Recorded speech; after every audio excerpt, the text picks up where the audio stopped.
Hello friends, welcome to my channel English reader पर एक बार फिर से आपका स्वागत है। आप सभी को मेरा प्यार भरा नमस्कार। तो जैसे कि हमारी वो पिछली स्टोरी पूरी हो गई थी, आज मैं आपके लिए नई स्टोरी लेके आया हूँ जो काफ़ी इंटरेस्टिंग है। आज एक एक वर्ड की हिंदी जानेंगे और स्ट्रक्चर भी बताऊंगा, इसमें क्या क्या यूज़ होते हैं, ग्रामर भी बताऊंगा, लेकिन पूरी डीप ग्रामर नहीं बताऊंगा अभी भी, क्योंकि बहुत बच्चे बिगिनर हैं जिनको ग्रामर की अभी भी बिल्कुल भी नॉलेज नहीं है, तो उनके लिए ये बहुत मुश्किल हो जाएगा। इसलिए सभी को साथ लेकर चलना है और 30 दिनों तक हमें नॉन स्टॉप रीडिंग करनी है, ठीक है। और जो भी इसमें हार्ड वर्ड लगे आपको, वो आप नोट करते जाइए एक नोटबुक में, ठीक है। तो अपने रोज ऐसी स्टोरी लिया करेंगे। तो चलिए शुरू करते हैं, वीडियो लंबी ना हो इसलिए। द शेफर्ड्स ट्रेजर, क्या मीनिंग निकला इसका? द शेफर्ड, अपोस्ट्रोफी एस है, ठीक है। शेफर्ड का अर्थ होता है गडरिया या चरवाहा, शेफर्ड्स ऐसे यूज करेंगे, ठीक है। ट्रेजर, ट्रेजर होता है खजाना, ठीक है। तो देखेंगे हिंदी मीनिंग इसका, द शेपर्ड्स का खजाना, यानी चरवाहे का खजाना, ऐसे यहां से देखेंगे। In a village in Iran there once lived a shepherd.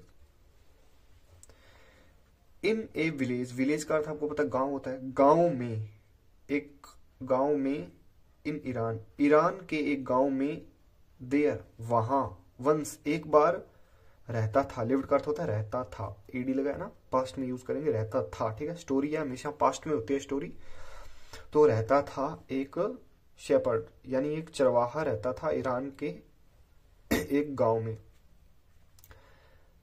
He was very poor, देखेंगे, वह था बहुत गरीब, ऐसे यूज करेंगे, ठीक है। पुअर का अर्थ होता है गरीब। ये जो वर्ड आपको ना समझ में वो आप नोटबुक में लिखते जाइएगा, ठीक है। He did not have even a small cottage of his one. He did not have अगर बिना फॉर्म के हैव सीधा यूज आए तो उस हैव का मीनिंग होता है पास में था, कोई चीज थी उसके पास, ठीक है। ही डिड नॉट, अब आ गया यहाँ पे नेगेटिव, ठीक है। उसके पास नहीं थी, यहां तक कि क्या, एक स्मॉल कॉटेज, एक झोपड़ी भी उसके पास नहीं थी, ऑफ हिज वन, उसके पास अपनी एक झोपड़ी भी नहीं थी, ऐसे यूज होगा ये। He had never been to school और learned to read and write, यहां तक ही देखेंगे। He had never been to school, वह था नहीं, बीन टू स्कूल, वह कभी स्कूल नहीं गया था, ऐसे यूज होगा। और learn and read and right, learn का अर्थ होता है सीखना, ठीक है, सीखना। रीड एंड राइट, और उसने पढ़ना और लिखना कुछ नहीं सीखा था, और ना ही वो कभी स्कूल गया था। नेवर यहां भी यूज हुआ है और यहां भी यूज हुआ, ठीक है। एक बार ही नेवर दिखाया है, लेकिन यहां भी हमने नेगेटिव सेंस होगा कि उसने नहीं, ना तो कुछ सीखा था और ना ही कुछ लिखा था, ना ही कुछ याद किया था, जैसे, ठीक है।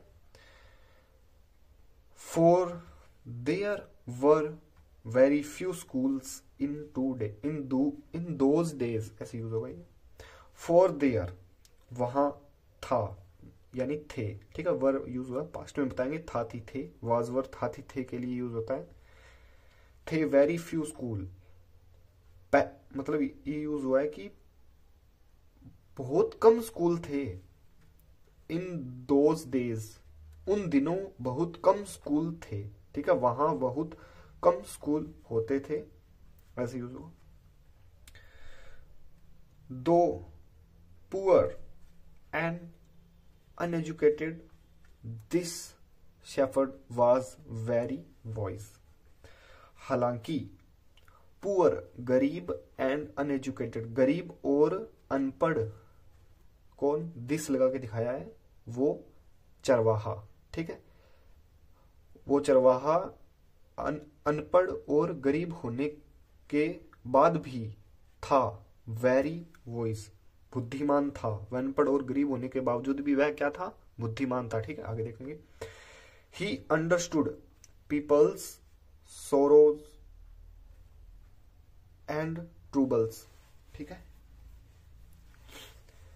ही अंडरस्टूड वह समझ सकता था लोगों की, अपोस्ट्रोफियस दिखाया, लोगों की, सोरोव्स यानी दुखों को, एंड ट्रूबल्स यानी उनकी परेशानियों को वो समझ सकता था लोगों की, and helped them face their problem with courage and common sense. इसको देखेंगे, वह लोगों की परेशानियों को समझ सकता था, फिर भी दुखों को और परेशानियों को, ये लिख लेना आप, सोरोस दुखों और ट्रूबल्स होती है परेशानियां। ठीक है, एस लगा है परेशानियां, अगर एस ना होता तो सिर्फ होता परेशानी।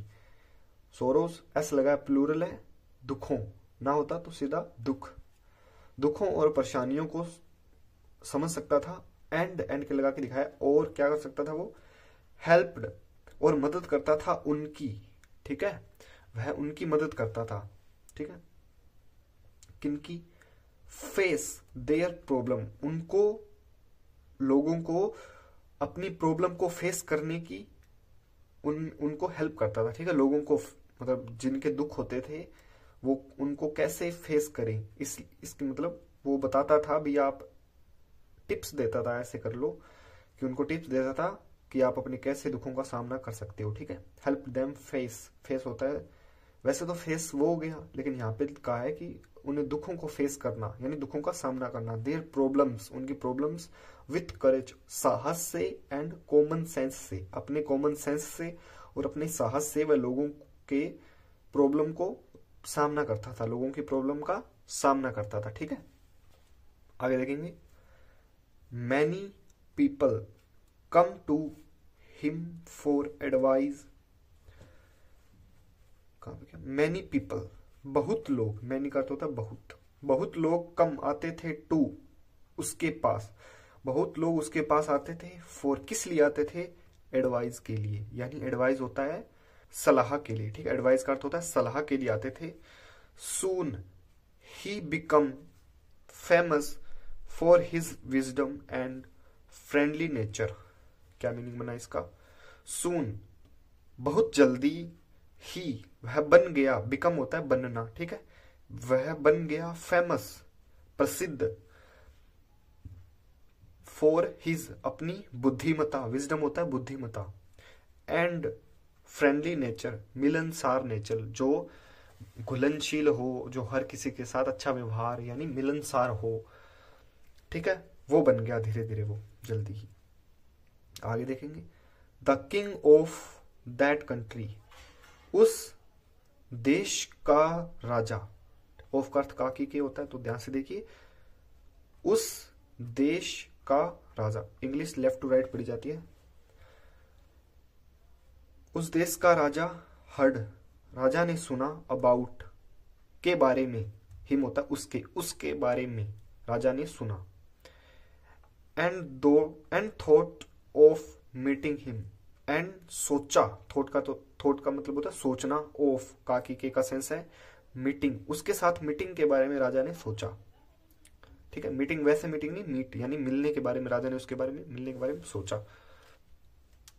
Disguised as a shepherd and riding on a mule.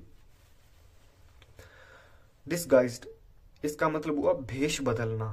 ठीक है, भेष बदलना, एज होता है दिखाता है कि इसके जैसा, उसके जैसा, किसके जैसा, शेफर्ड गडेरिये के जैसा भेष बदला, एंड राइडिंग और घुड़सवारी, सवारी की, ऑन ए म्यूल यानी खच्चर की सवारी की, वन डे एक दिन, द किंग राजा ने। दोबारा देखेंगे, द किंग राजा ने, वन डे एक दिन, म्यूल खच्चर पर, राइडिंग सवारी की, किसका, गडेरी का फेस धारण करके। ठीक है, उनके पास वो राजा गया। ठीक है, the king come to the cave, राजा पहुंचा, कम टू द केव गुफा के पास राजा पहुंचा, वेयर द वाइज जहां वह बुद्धिमान, शेफर्ड लिव्ड, यानी वह बुद्धिमान शेफर्ड रहता था, लिव्ड था थी थे। तो आई होप वीडियो अच्छी समझ में आई होगी। एक बार वीडियो को और देख लेना प्ले करके, अगर पहली बार में समझ में ना आए तो। और चैनल पे नहीं हो तो चैनल को सब्सक्राइब कर देना। हमने 30 दिन रीडिंग करेंगे ऐसे ही, और धीरे धीरे मैं आपको न्यूज़पेपर की भी रीडिंग करवाऊंगा इसमें ही, और धीरे धीरे आपको मैं फ्रेजल वर्ब, प्रीपोजिशन, कंजंक्शन के बारे में भी बताने लगूंगा। अभी बहुत बच्चे बिगनर हैं तो उनको शायद ये चीज़ें नहीं समझ में आ रही होंगी, तभी मैंने आपको बताया नहीं। अब धीरे धीरे मेरे साथ रीडिंग करते रहिए, आप सब कुछ इसमें समझ जाओगे। और इस कहानी में जो जो आपको हार्ड वर्ड लगे वो आप नोटबुक में नोट कर लेना, ठीक है। तो मिलते हैं जल्द ही नेक्स्ट वीडियो में। तो पार्ट, पहले वाली वीडियो के पार्ट मिस मत करना, वो भी आप देखिए, उनसे भी आपको फायदा होगा। और इस वाला नेक्स्ट पार्ट मैं जल्दी ही लेके आऊंगा, तो वो भी आप देखना ना भूलें। तो मिलते हैं अगली वीडियो में, तब तक के लिए बाय बाय सभी को।